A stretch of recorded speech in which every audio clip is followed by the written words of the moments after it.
What's up, y'all? Welcome back to Let's Get Real, where we cut through the noise and talk about what's really messing with your money, your mindset, and your mission. Today, we're diving into some sneaky-ass stories you probably didn't hear about in your morning scrolling.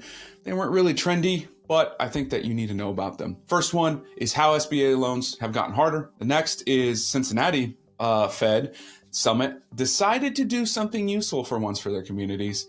And then obviously the geopolitical chain reaction crap that's been going on all over the place. But let's drive right into the SBA loans. So most of you know I'm talking to you as business owners because that's who I work with, but they just got harder to get. So according to Investopedia, the rules just got a lot tighter. Stricter credit score requirements, heavier documentation, fewer pre-approvals like they used to have, and more scrutiny on how you're spending the money. Doesn't sound very good, does it?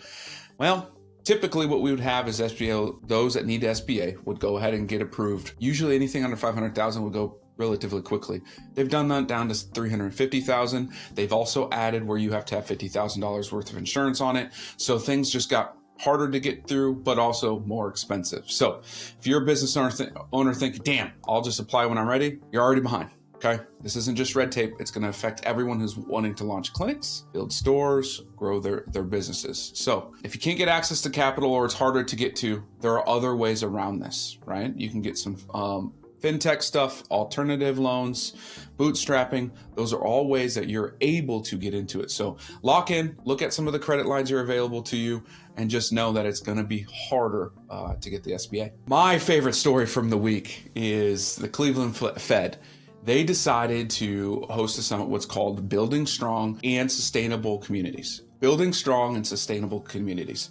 I know, to you guys, that sounds like a snooze fest, but to me, I love to dive into because what it's doing is expanding on local lending. It's launching new financial literacy programs for schools. Those that know me understand that I love the financial literacy aspect, which is going to bring more credit access to underbanked and minority communities. This is huge, everybody.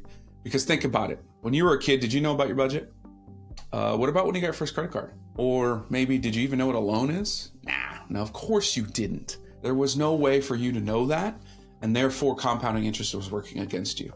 So I think this is a fantastic movement. I hope to see more of it. But I ask you this question, have you seen that in your communities? Maybe you should look out to your local branch and ask what programs and grants are available for you, just like the Cincinnati Fed is doing. And then this shit just keeps on happening, doesn't it?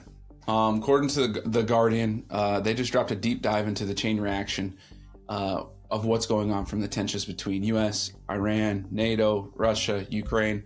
We're really getting to the boiling point, is what they're saying.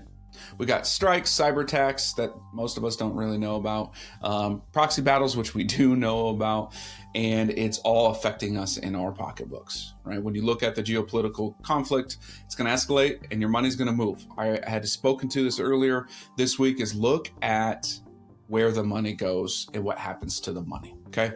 Right now, we're not seeing much movement. We're not seeing anything happen that correlates to what is going on out there. So that tells me that the markets aren't ready or not seeing that something certain's happening. However, it feels like we're really on the cusp. We've got the Fed not really wanting to move on interest rates yet and going to wait until the end of the summer, which is fair. Got to see where we're going. Tariffs, we still got those going on. We're getting close to that 90-day pause. What's going to happen from that? And we're already seeing the tariffs affect our economy when it comes to inflation. Unemployment's going to go down. So something's going to have to happen, right? And if we think through it, what happens in war, oil prices spike. Guess what happens to our gas tanks? Well, right now we're seeing the opposite. So think about that. Supply chains, those are going to be big issues with overall in the tariffs. But ultimately, if you feel that pain, don't pull your investments out per se, but maybe move some of them to a safeguard. But at the end of the day, we know what's going to happen. Event's going to happen. Some shit's going to blow up. Market's going to go down. A lot of people are going to freak out and get out. Some are going to get more in.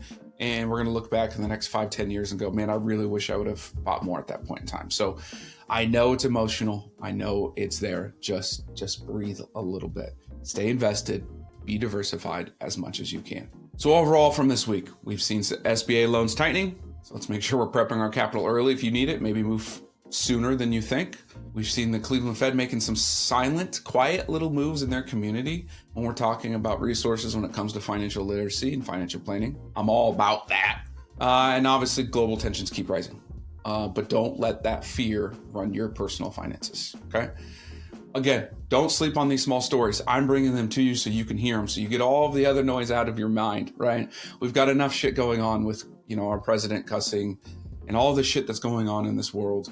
I'm going to bring you stories maybe that you haven't heard and maybe provide some of that clarity to you. So if it helps, let me know which story hit hardest for you.